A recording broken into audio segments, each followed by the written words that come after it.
ହେଇଟି ଶୁଣୁଛ ରଜ ଆସୁଛି।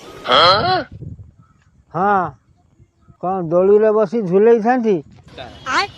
ନାଇଁ ମ ଆକ୍ଚୁଆଲି କଥା କ'ଣ କି ରଜ ପାଇଁ କି ଅଫର ଚାଲିଛି। ମୁଁ ଗୋଟେ ମେକଅପ୍ ସେଟ୍ ଦେଖିଛି ଅନଲାଇନ ମାତ୍ର 5,000 ପଡୁଛି, ହେଲେ ବାହାରେ 7,000, 2,000 ଟଙ୍କା କମ। ଆଣିବି? ହଁ ଆଣିବ ଯେ ଆଗ ମୋର ଗୋଟେ କାମ କରିବାକୁ ପଡ଼ିବ। କହୁନ। ବାରିଆଡ଼େ ଯାଇ ଦେଖି ଆସିବ କେତେଟା ଗଛ ଅଛି ଆଉ କୋଉ କୋଉ ଗଛ ଅଛି।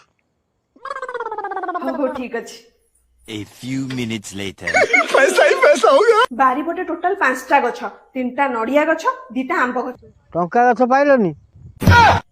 ହଲେଇ ଦେଇଥାନ୍ତ, ଯାହା ପଡ଼ିଥାନ୍ତା ଛୋଟ ଦାମା କତୁରୁ ବଡ଼ ଦାମା ପର୍ଯ୍ୟନ୍ତ ସବୁ କିଣି ଦେଇଥାନ୍ତ।